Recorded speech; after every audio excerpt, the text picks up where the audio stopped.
Hi everyone. Okay, today I'm going to show you how to be a teacher. I mean, just not just a English teacher. So just the main focus in the classroom, and even how you be effective in your teaching in a classroom. Okay. So now first we have to look at.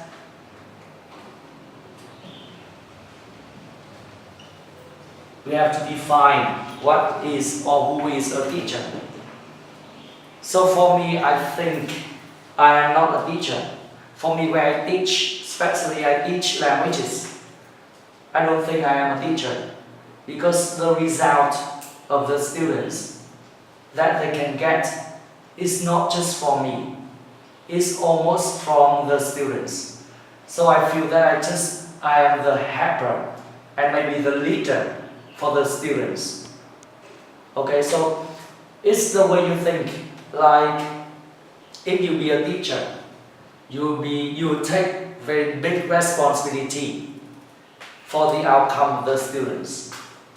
But if you think by like leader and even helper in the classroom, you might think about how to motivate the students or how to create the best environment for the students to practice. It's not teaching. I mean, it's more than more practicing than teaching in languages. So we think about it, okay? We think about being a teacher or being a leader in the class.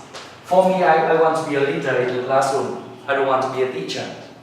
I want the one to help the students to inspire them, to motivate them, okay? Even just to correct for their mistakes, and we help them to be happy and deepen themselves in the classroom to practice to learn the language, okay? And second thing I want to talk is that how to be a good teacher. I mean, not really not just you study to be a teacher in university so that you can be a good teacher. It's not. For me, my experience that I didn't study to be a teacher. I study English by myself. I turned to teach English it's very unusual way. And so as I see, to be a good teacher, it's more than the training. It's more than the knowledge that you study at university. So the most important thing to be a good teacher is that you must have the passion for it. That's the first thing. Okay? To be a good one, you have to love it. Either you love teaching or you love the children, you love the students, both ways. But if you get into the class, okay, without the excitement, you cannot make a good lesson. So I would say the love, and to create a good teachers, actually we need a very suitable personality of somebody. For example, you need to be fun sometimes, you need to be outgoing, you need to be friendly. Sometimes you need to be very, very, very patient with the students. Okay, so that's the two things that I would think. Okay, of course, when you love it, you have suitable personality for it. You can have very creative way to teach. So you can create more things, you can create better environment in the classroom for your students. Okay? So look back yourself and see that what do you have? If you want to be a teacher, what do you have? Maybe you love English, maybe you love teaching, but either you just love being around people and help people and teach people. So just find something. Okay? So that's the first thing we need to talk. The second thing we need to talk is that we need to talk about the traditional way.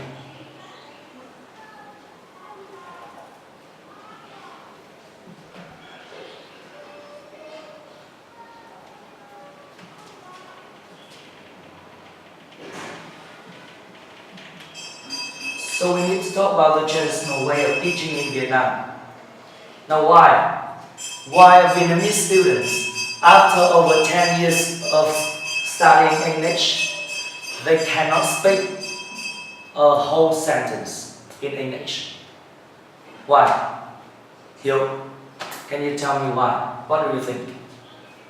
Well, simply, for my opinions, like the Vietnamese students, they don't spend enough time on training how to speak or listening English. They just only want to learn about grammar, improve their new words like that. So they are lacking the experience and the skill of listening and speaking English. Okay, very good. I think it's also a good point on that. And also, I just add for your answer. So the first thing we have to see why the traditional way in Vietnam is not effective for the students. First is that so they use the wrong order to study. So everyone starts to learn a language by listening, speaking, reading and writing. But in Vietnam, what do we study? We learn it upside down. Yeah. Reading first, then we learn about listening and speaking. Yeah.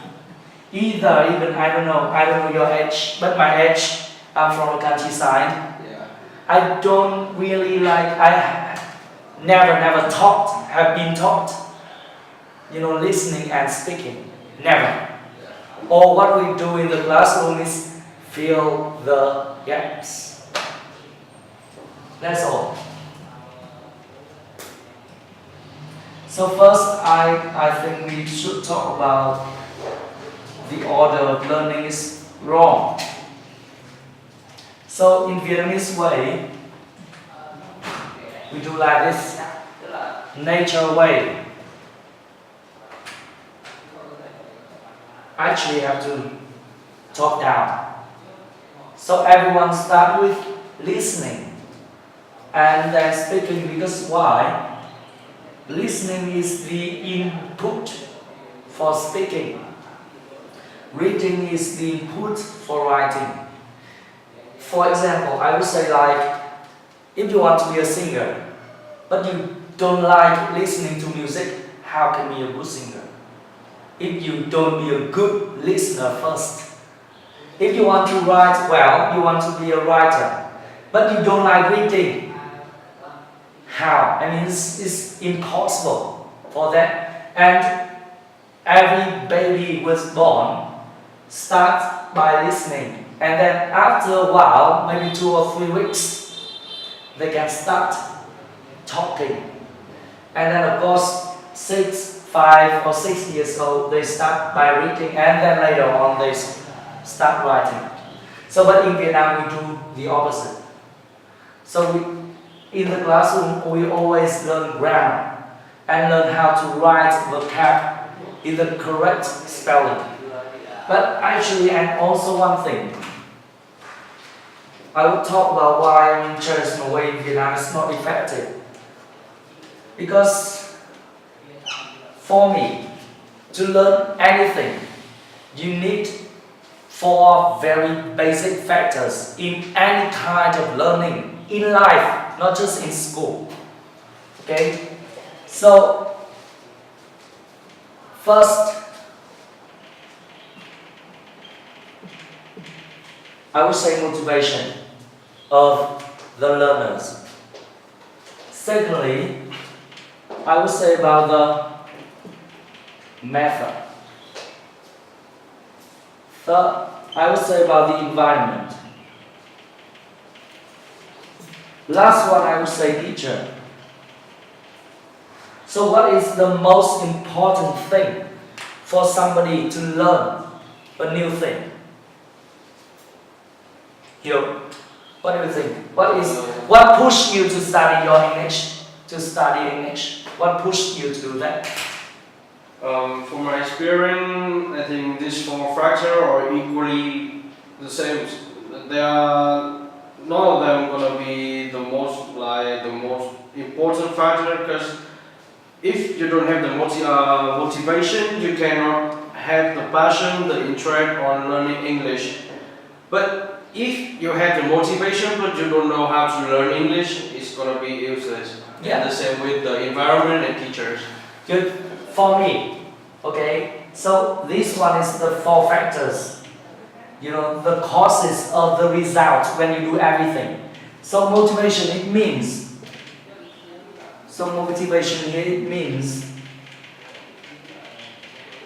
purpose.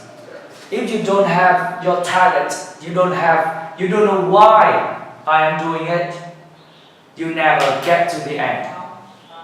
So this one causes a lot in the result. So I would say motivation, your purpose, if you have clear purpose, if you can find the fire inside you, okay, to burn yourself up to do it, to die with it, it's not going to happen.